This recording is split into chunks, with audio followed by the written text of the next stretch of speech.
Welcome back to Racing Rundown. We're back a lot quicker than we thought we were going to be back, doing a recap of the 2022 Kentucky Derby. What a derby it was. That's what I've been saying the whole time. I'm still trying to process how this actually happened, whether or not this actually happened.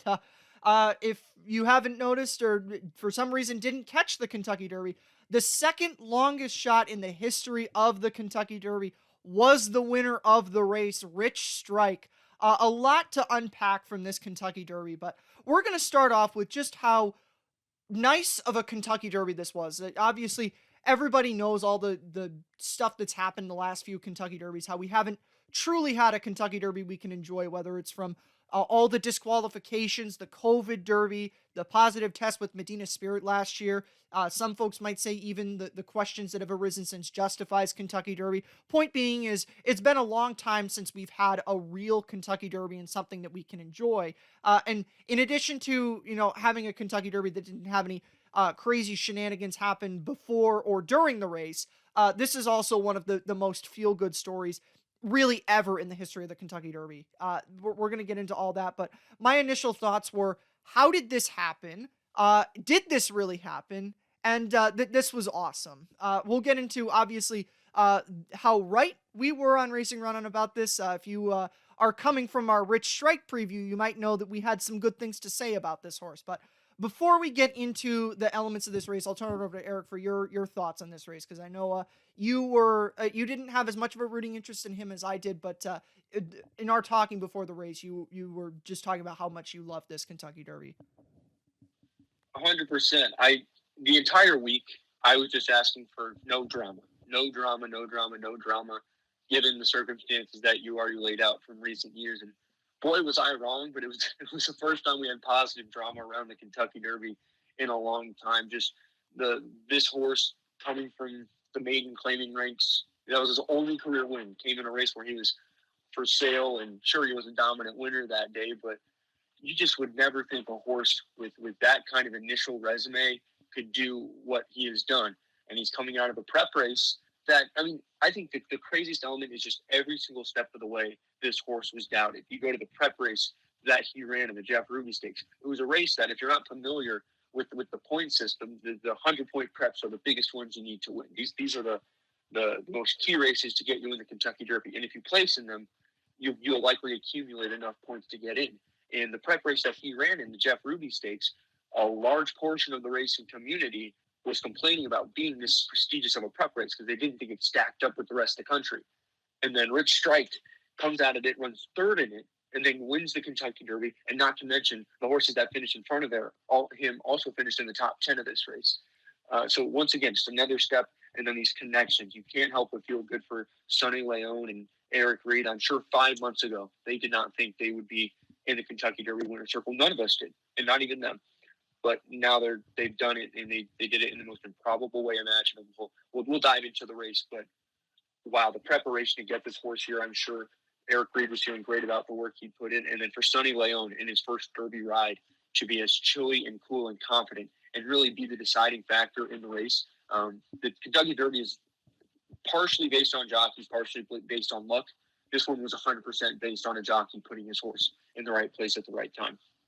And I want to mention a few other things about just what went into having this horse be able to win the Kentucky Derby. The first thing is that the trainer talked about it after the Kentucky Derby, Eric Reed.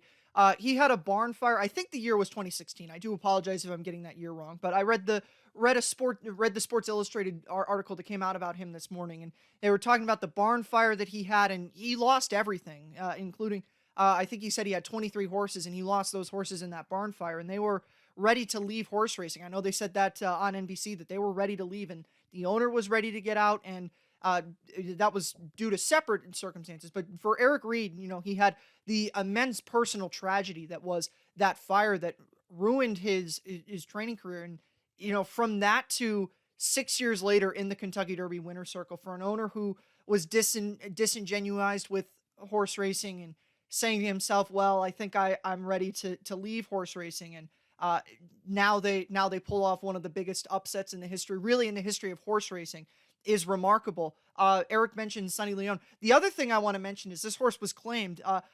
I said this to Eric before we started recording. this is how crazy this Kentucky Derby is, that this storyline is like the seventh most remarkable thing ever. But this horse was bred by Calumet Farm. Of course, every historian knows how much Calumet Farm has been for horse racing. This is the first Derby winner that they have bred since 1991. Strike the Gold was the last Derby winner they bred previously, and obviously the first one that's been bred since Calumet Farm has come under the ownership of Brad Kelly. But this is now their record. They extend their record to a 10th Kentucky Derby winner bred, which is certainly crazy in its own right. So certainly something to appreciate from the history aspect. But we'll get into the running of the race now. And Eric, you mentioned it, and I'll let you dive into it a little bit. But this ride by Sonny Leone is maybe the greatest ride in the history of the Kentucky Derby. I mean, I made the joke with some people after the race that they had to check. You have to check Sonny Leone to see if Calvin Burrell put on a Sonny Leone suit, because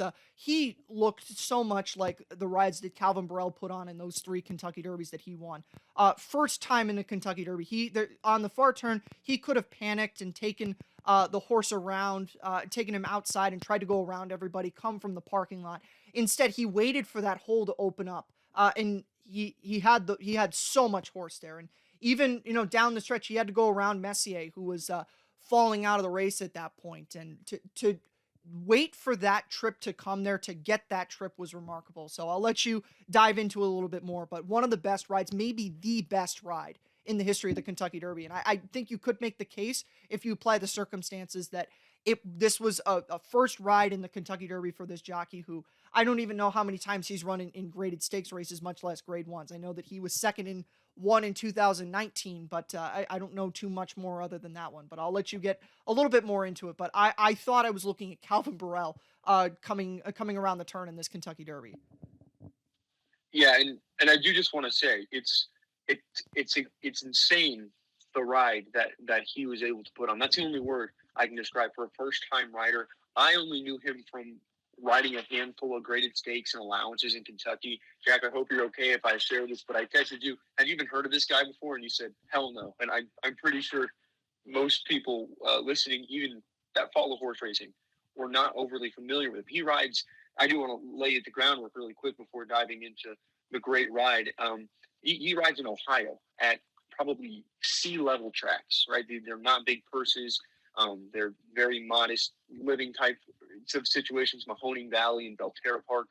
They're just not harbingers for grade one success in horse racing. And Sonny Leone, he's been riding well. He's won plenty of riding titles in recent years. He's picked up graded stakes mounts on long shots like Rich Strike because of his ability to ride. He actually rode in the Jockey Club Gold Cup a year or two ago because he was riding so well on a horse coming from Ohio, running in that race. So that was really impressive. But it's the ride he put on here was so chilly, just insane how he was able to navigate through the traffic. And really, the ground that he was able to save in regard to the other closers is what won him the Kentucky Derby. Not being afraid to hit the holes, and he got stopped a couple times. I'm hoping to do a kind of a breakdown on the Derby and the trips that certain horses got, and we'll certainly talk about the winner in that video. But just to get a greater grasp. But all things considered, the way he was able to navigate the traffic, hit all the holes, and then have the horse to respond to it, it was the deciding factor in what was an incredible ride and in what was an amazing race. And to get to the actual horse aspect of this, and I want to get to now, because you knew that we weren't gonna not talk about this. I just want to say I appreciate very much all the folks who have come to Racing Rundown since this Kentucky Derby ended, and did check out our Rich Strike preview. And I'm very sorry. Like, I genuinely feel bad for all the folks who have come back and looked at the video. I really appreciate I've gotten so many comments from people saying, good call on this one. I wish I'd been here. I'm sorry that you didn't see that video earlier. I put it out very late at night, Saturday morning, or really actually very early Saturday morning. And I'm disappointed that more people didn't get a chance to see it before the Kentucky Derby. I'm glad that it's getting all the traffic that it is now, because we were the only YouTube channel that got a chance to cover this horse. Eric, you work for in the Money Media, and you got a blog out on this. And I think I genuinely believe that we're the only people who covered this horse. And I don't mean to, say that as an ego trip or anything like that, but we're the only people who got stuff out on this horse. And I told you that this horse was going to hit the money and going to hit the board in this race. And Fortunately, we were proven right by that. So I just want to say I really do appreciate all those who have come by and said that, you know, given their credit and their well wishes for how the video played out. We're going to talk about this a little bit more on the episode on Monday, the circumstances that went into this. But suffice to say, I was not very happy when I got the news Friday afternoon, or really Friday morning, that I had to do a preview for this horse. I sat in 4 hours of traffic coming home because I went home to where I live for the Kentucky Derby. I sat in 4 hours of traffic because I spent time doing the preview on this horse. I was very angry at the time, but it was very much worth it. This is one of the best things that has come from Racing Rundown, and I'm just glad that we were able to share it with some people. I know that we got a couple comments from people saying that they did bet the horse, so I'm glad we were able to help you out with that there. But I'm sorry for those who have come by in the post-mortem of the Kentucky Derby and been disappointed that they didn't hear that. But now we have to get into the other aspects of this Kentucky Derby, and I'm gonna just ask you this question, Eric. What was the pace in this year's Kentucky Derby? This might be the word of the year for Racing Rundown, or the words of the year, but it was how you'd like to say, a Georgia barbecue. It was rapid, it was quick, and we're not trying to get into this to praise ourselves. That's not what we're trying to do. We say it before all the previews that we lay out here on Racing Rundown. We're not a tip. We're not here to give you tips, tricks. We're not a tout company. We're not gambling heavy. We just love to break down horse racing because we're fans of the game before anything. So we're just trying to help you. We're just breaking this down like people would break down football or baseball film and help you get ideas on the race. So when we were trying to tell you that this pace in the Kentucky Derby was going to be rapid, and we were comparing it to other races, and we had some people say that we looked like idiots for it, that's your own loss, I guess, now, obviously, because just plain and simple, we were right on it. But I just want to say, I came here, I said this race is going to lay out just like the 2005 Kentucky Derby, and I'll dive into this really quickly. This race is going to play out like the 2005 Kentucky Derby. That's what I saw. And once again, people said that was a bit crazy to think. Well, they run this race. The half mile from the 2005 Kentucky Derby was 45.38 seconds. This year's Kentucky Derby was 45.36, literally 200ths of a second off. And then you look at where the horses finished in this year's Kentucky Derby. The winner, Rich Strike, came from 18th. He was at that point at the half-mile pole. The winner in 2005, Giacomo, came from 18th. The runner-up in 2005, Closing Argument, came from 6th at the half-mile pole. Epicenter came from 5th in this year's Kentucky Derby. And then finally Zandon in 3rd. A Fleet Alex came from 9th at the half-mile pole. Zandon came from 9th at the half-mile pole. So obviously I couldn't have predicted it to be that accurate, but point being, we tried to help you. And if you didn't listen, I'm sorry. If you did listen, I'm happy for you, because that's what we try to do. And we knew the pace was going to be hot, and that eliminated a lot of horses. And that's why Jack moved Rich Strike up so much, because after my investigation and Jack, following along with that, and also, contributing to what we thought would be a quick pace on paper, it ended up playing out where the Derby went very similarly to how we expected. And again, we're not trying to Monday morning quarterback or really Monday morning jockey this Kentucky Derby, but a lot of folks have been saying, how is this horse only 80-1? As in he should have been a longer price, or this horse literally made no sense. And it's sometimes cliche to do this, and I don't really like to do this after races, but the angle was there for Rich Strike. I mean, all you had to do was look and see that they were going to burn it down. I mean, this was nuclear reactor meltdown level of pace meltdown in this Kentucky Derby. And there were going to be those horses that were coming from the back. And everybody talked about how that horse was going to be Barber Road. And I don't really see how there's that much of a difference between Rich Strike and Barber Road. Yeah, of course, we were never going to predict that Rich Strike was going to win the Kentucky Derby. So we're not trying to take credit. We're not trying to say, oh, we told you that Rich Strike was going to win the Kentucky Derby or anything like that. No, neither of us would have done this. And I said this to Eric, even if Rich Strike had gotten into the body of the field and not been also eligible, I still would not have picked him to win the Kentucky Derby, because there was no reason to think on paper he was going to win this Kentucky Derby. But he was going to be passing horses, because that happens every single time in the Kentucky Derby. There's always those horses that get in that people say, this horse doesn't belong here. And what is that horse most of the time that people say don't belong here? It's that horse that was coming from last or second to last in a prep race that passed a bunch of tired horses and it didn't look good, but they got the points to get into the Derby and all that fun stuff. Those horses always beat horses in the Kentucky Derby, and it made sense to a certain point that Rich Strike was going to pass horses. Now, my realistic expectations, I know I said he was going to hit the board, but that was kind of, I thought he had a good shot too, but I was being a little bit hopeful there. Realistically, I thought maybe he could run seventh or eighth, and if he had done that, then I would have still said, that was a good thought there. It wasn't quite as good, but it would have been a decent thought there. But with the level of meltdown that this pace had, it made sense that those horses were going to be coming late. We're going to get into some of the other horses, but it made sense that there were going to be those horses that were going to be coming from the back in this Kentucky Derby. So the folks that are saying that there was absolutely no way to foresee this, no, there was the way to foresee this. It's just that I think most people just didn't look at this horse at all, and now post Kentucky Derby, it's like, oh well, I think you have to look into this a little bit more and see. No, the angle was there with Rich Strike. Absolutely, absolutely. And I don't want to get too deep because I do want to put out a video on the trips because I think there's so much to break down. It was a tactically fascinating Kentucky Derby. But what I want to move on to very briefly to touch on is the point system favors the horses that will be forwardly placed notion. And it's not there. It's been causation more so than correlation, I think. We've had a lot of scenarios in recent years where horses didn't break, or the best horse in the race, no matter what the race set up like, was going to be in that forward position. And then I think this year it kind of just reached the tipping point where everyone was like, okay, yeah, this is a fact. And there were a lot of respected people in the industry, at least I respect them heavily, that were saying this thing that, oh, well, you just have to be forwardly placed because of the point system. And I've never run with that scenario. And especially this year, people were saying it, and I was like, well, what about Summers tomorrow? Don't you think he's a factor to maybe really drag some of the speed along with him, and that'll take on? No. I think even if you're a Messier or a Taba, you'll be in great shape.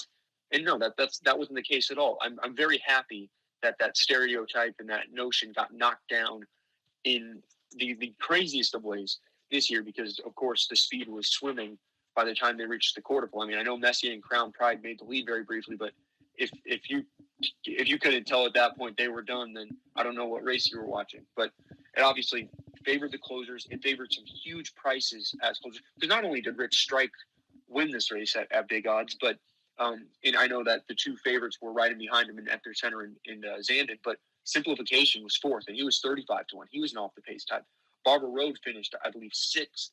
He was in the 30 to 40 range. Tawny Port was 0.3 odds points lower than Rich Strike. He was 80.5. Rich Strike was 80.8. So the two longest shots on the board actually ran huge races, and a lot of it played to the pace. So once again, strike down that notion. You have to look at the race as itself. We did that. I certainly emphasized that as much as I could. I was begging everybody to just listen to me. I'm not crazy. And I'm very glad it played out that way, not because I was right, but because it helped me in my handicapping. And for those that were able to listen and take that information, I imagine it helped you as well. Yeah, and I just want to build one further note off on this. So the point era started in 2013. First time the point system happened, there was a Georgia barbecue that saw all the horses from the back come and win. Then 2014 and 2015, California Chrome and American Pharoah were just vastly superior than all their horses, and all the other horses in their derbies. They were obviously going to win that. And then 2016 and 17 played into the hands of Nyquist and Always Dreaming. 2018, Justify Freakishly Good. 2019, that derby is kind of asterisk because of what Maximum Security was probably what was probably the case with Maximum Security, but there were horses that were coming from decently far back in that Kentucky Derby. So it wasn't like the only reason Maximum Security won that Kentucky Derby probably is because of the medications that he was alleged to be on and all that fun stuff. And then 2020, a bunch of speed the week of the Derby scratched out of the Kentucky Derby, and that's why Authentic was able to win wire to wire. Last year, Medina Spirit, again, circumstantial. Some speed scratched, other speed didn't break, and he was able to win the Derby wire to wire. So Eric is absolutely right. This notion that the point system absolutely caters to speed horses is just not entirely true, because it's been circumstantial more so than anything else. That's the last thing we're going to say about that. I want to get into a couple of the things that we said from our Derby preview. And the horse I want to talk about is Epicenter. God, there was not a horse except for Secret Oath that I was more wrong on this weekend than Epicenter. And, I said that Epicenter could not run through something faster than 40, 47 and 47 flat because that's what the data had indicated for him. Man, that horse has grown so much since the Lecomte Stakes. He is a very, very good racehorse because he wasn't right up there, but he was within 8. He was 8th at the half mile pole, and by the time they got to the 3/4, he was at about 5th. And pretty much everybody else that was around him, yeah, he was 8th, so he was farther back, but there were horses that were in behind him, Smile Happy and Cyberknife, that were around his area and even behind him, that finished worse off than him. And excuse me, not Cyberknife, White Abario, unfortunately my pick in there. But there were horses that were even behind of Epicenter that got cooked by that. Epicenter was the only horse that was in the top half of that survived that pace. I have no idea how Epicenter survived that other than the fact that he has grown so much since the Risen Star, or excuse me, since Lecomte, the Risen Star of the Louisiana Derby. 2 fantastic efforts for him, and he ran a massive race to run second here. He wasn't the best horse in this race. The notion of Epicenter was the best horse in this Kentucky Derby needs to stop because Rich Strike was, but he ran an absolutely massive race there given the circumstances. Everybody else that was close to that pace got absolutely fried. I gave him no chance because I thought he was going to be among that group that got fried, and I couldn't predict that he was going to be. I'm not going to say that I couldn't predict. I was just wrong. I'll give you credit, Eric, because you said that of the speed horses, he was going to be the one that lasted, but I got to give tons of props to Epicenter because I was very wrong on this horse. He exceeded all of my expectations. Yeah, I definitely gave him a bit more credit than you, but it's because he did show that tactability. But the craziest thing was, as much credit as we're going to give the horse, let's give Joel Rosario the credit too, because this ride was absolutely perfect. He knew, you could kind of tell some of the pre-race interviews, he knew the pace was going to be quick. He was not going to send his horse, and he just kind of let the horse break in stride, but he didn't ask him. He just made sure he had his positioning on the rail. When I break this race down in the preview, I'll mention how pivotal it was that Joel Rosario asked him just enough to maintain position to not let Smile Happy cross him up. But other than that, it worked out perfectly. And it's funny, you go back to our full race preview of this, I said if you're 8th or back, you're fair game in this race. You're going to win. The top 7, they have no chance. But if you're 8th or back, you're going to be okay. And Epicenter was 8th. That's exactly where he set up. He started to move a little on the backside. He passed Charge It, and then he kept creeping up. He did everything right. He just got beat on the spot by a horse who was making the last run, and with the pace, that's what it was going to be. But it was a great ride. Joel Rosario, just full credit to. And we'll dive into Zandon and Simplification, I imagine, before we get out of here. But those guys too, Flavien Prat, Jose Ortiz, you guys made all the right moves. You did everything in your power to let your horses win. Just Sonny Leon, just gangbusters on a horse that was really relishing the distance and the pace, and he was able to get up. I still can't believe it. It's incredible, but for those guys that finished 2nd through 4th, there's nothing for them to hang their heads on. They did everything in their power to win the Kentucky Derby. And now we're going to kind of move on, and this will allow us to kill 2 birds with 1 stone here. The last thing that we're going to do is, because obviously the next question is, well, what does the Preakness look like? And so we'll talk about our thoughts on some of these horses who could potentially run in the Preakness. Again, this is very early. We're recording this Sunday morning, so we're not making predictions or saying these are the horses that are going to run in the Preakness or anything. Just just our thoughts on that. But I would love to see all of the top 4 from this race go run in the Preakness. I think Zandon could. I don't know whether or not Chad Brown is going to because he's got early voting, but I'd love to see Zandon run in the Preakness. Epicenter should run in the Preakness, absolutely. Rich Strike will because he won the Kentucky Derby. And Simplification, all 4 of them should be back in the Preakness.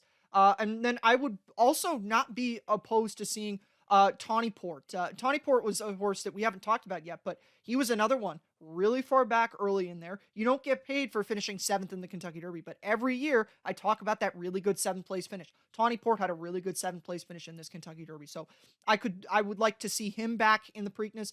Could potentially see one of the Actine horses, probably Messier over Taiba, just because this Derby was way too soon for Taiba, but could see one of those horses. Maybe potentially Smile Happy, but I'm not sure whether or not his stablemate Rattle and Roll would go. But point being is definitely those top four for the Preakness. And looking ahead to the Belmont, because obviously there are those horses that are going to skip the Preakness and go right to the Belmont. Mo Donegal is absolutely that horse. Everybody's going to talk about him between now and the Derby and how he's going to win the Belmont Stakes.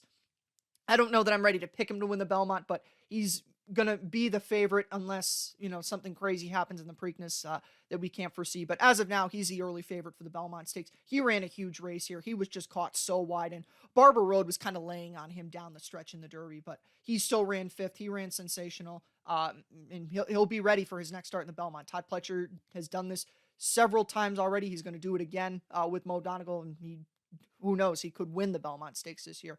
But outside of that, no real strong takes on horses that could go to the Belmont or anything like that. I think that really Mo Donegal's the big one that after the Derby, you say he's the one to skip the Preakness. Top four all go to the Preakness. Tawny Port could go to the Preakness. And then, two other horses that at least I think. So I'll give you your thoughts to give on the horses that I mentioned and, whether or not you want to talk about how they ran in addition to how they could run in the Preakness, Eric. But at least for me, those are the horses that I would like to see going forward in the future Triple Crown races.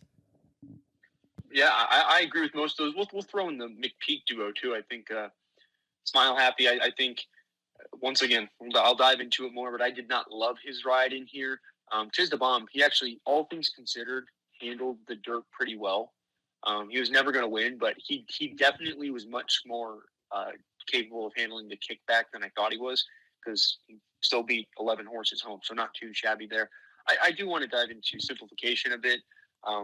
I think I did a really good job of hiding it, but in private, and Jack can attest to this, I love this horse. I adore this horse. He is my favorite horse in this crop by far. He's just in general one of my favorite horses. And I tried to show as little bias to him as possible throughout the weeks leading up to the Derby, and I hope I did a good job. But then I just picked him because I thought he could actually win on top of all this. But he ran a great race, and it goes back to the point that I was making all week, where he's ridden correctly. He's extremely adaptable. There was a point on the far turn where he was stopped and he had to kind of wait, but he was just able to take it all in stride, and he finished off super well. I mean, he finished a very good fourth in here at 35, a huge overlay there at 35-1. He really should have been more like 15-20, but I couldn't be happier with his performance, and I can't wait to see him go to the Preakness if that is the case, or whatever he wants to do this summer. Antonio Sano has done a great job with this horse. And I think for Zandon, I thought he ran a big race, but he was never passing Epicenter. And I think Zandon probably had a more favorable setup in terms of coming from farther off the pace than Epicenter. So the fact he was never able to wear him down, I don't want to think that's a knock against Zandon. More so, wow, Epicenter is one game racehorse. And finally, I do just want to talk about the Californians, and I'll let you pick it up if you want to, Jack, from there. But all week I was trying to tell people I just don't see it. I just do not see it. I don't trust those figures. They've never faced adversity. Messier cannot deal with racing against actual horses and being up in a battle. And those things all came to fruition, and they burned a lot of people's money, I imagine. So it's once again not me trying to be right. It's just we got to look beyond the numbers here, especially when it's easy races with 5 and 6 horse fields, because the 20 horse fields and the dynamics of this race absolutely got to them at the end of the day. Table looked terrible to me in the warm-up. I heard the commentators on NBC saying they thought he looked great. He was a little anxious to me throughout the preliminaries of this race, and he was getting a little hot on his neck and stuff. He just did not seem ready for this moment. And then, of course, in the race, he faced some adversity, and he's had a pretty decent trip, all things considered. Like, I wouldn't have hated to be there. He's probably too close, but once again, he was about a length in front of Epicenter, at least 2 most of the way. He had absolutely nothing for the lane. Point being, the lights were just too bright at this time. I still think he can be a decent racehorse. I think he can maybe win a Grade 1 in his future again. But in terms of this, it shows how much that experience matters, because you look at the horses that ran well, all of them had huge foundations under them. Literally every single one. The top 9 horses all raced it too. They all had huge graded stakes experience. They'd all held their own against horses at points. They'd been battle tested throughout this prep trail, and I think that was something that people were trying to overlook heading into this Kentucky Derby, and it's something that I've emphasized every year, and I will continue to emphasize. You need to have been punched in the mouth a few times to win this Kentucky Derby, no matter who you are. and Rich Strike had been punched in the mouth plenty of times, and yet he was still able to win this race. And I'm gonna say one more thing, and then I'm gonna ask Eric one more thing, and then we'll get out of here. And that goes back to the did not race at 2 thing, folks. I know that Justify did it, but we have to stop operating under the mindset of every single horse that. Now because Justify did it, every single horse that didn't race at 2 can now win the Kentucky Derby. Charge It was a horse that I crossed out before the post parade. I haven't posted on Twitter my notes from the Kentucky Derby. I'm actually going to post the before and after of that. But Charge It was one of the 8 horses that I threw out before the post parade, or I'm sorry, before the post draw, because Charge It was I didn't think Taba could do it, and Taba had at least won the Santa Anita Derby and shown some flashes of brilliance. We have to stop with these, with automatically saying that these horses that don't race at 2 can win the Kentucky Derby. Justify was a freak of nature. Curlin couldn't even win the Kentucky Derby without racing at 2. And I know Curlin won a Triple Crown race, but the Preakness is a lot easier to win than the Kentucky Derby. That's just a fact. But the fact, like Curlin, one of the greatest racehorses of this century, couldn't even do it. And to think that a horse like Charge It could do it, and Charge It took a lot of money, a lot more money than I personally think he should have taken. And unfortunately, he burned a lot of folks' money. But this is going to happen next year. There's going to be another horse that looks really good, that has 3 or 4 starts, didn't race at 2, that everyone's going to lose it over, because just because Justify did it, it now becomes like something in folks' mind that it's now possible. And Eric, we didn't say it enough this week. I know that you told me to say it in the Taba preview. For every Justify, there is 17 Rock Your Worlds, Materialities, and Verrazanos. So that's the one thing. And then I do want to ask you, Eric, one more thing. And I know you kind of touched on Messier a little bit, but what's your read on him coming out of this Kentucky Derby? Because I know that we beat on the drum that the Bob Lewis was a fake race and all that. I know you said he could potentially be a horse for future Triple Crown races. Do you still think that, or did this Kentucky Derby completely sour Messier to you? No, I still think he has potential. I think he got exposed here. I think the pace will play a factor into it, and I'm curious to see how much people look to him wherever he runs next. Given the pace, I think they might be like, well, the pace is hot there. I think he'll overcome. It won't be a problem wherever he runs next. And I still think he could be a decent Belmont horse. He got dragged around there.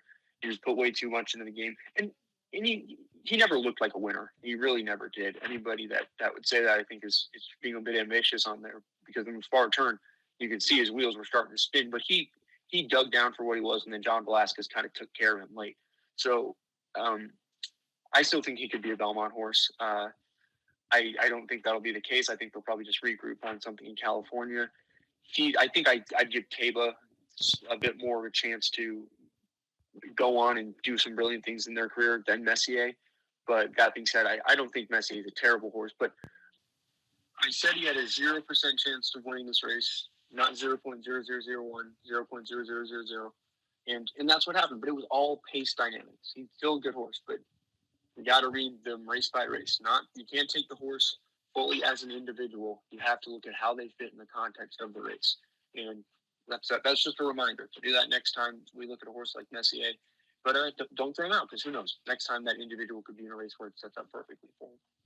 And with that being said, that's it for our Kentucky Derby recap. A very interesting Kentucky Derby, to say the least. As Eric kind of referenced, Eric later in the week is going to come out with a full in-depth look at pretty much every horse in the Kentucky Derby, trip analysis for all of them. So keep an eye out for that. Obviously, we'll be doing our recap episode. I think what we're going to do this week is we're going to split episode 158 into 2 parts. We're going to get the Derby stuff out probably Monday evening, recap everything from the Kentucky Derby card, including the Kentucky Oaks. And then after that, later in the week, we will have a episode previewing the stakes at Belmont. We got the Man of War stakes coming up this weekend at Grade 1, and I think also the Peter Pan, so could have some Belmont implications there. So keep an eye out for that. We'll break everything down. Unfortunately, it wasn't a very good Kentucky Derby card for us, but that is just how some things work. But we do appreciate those of you for coming around. If you just came around yesterday for the first time, welcome. Hope you stick around, and we'll see you again next time on Racing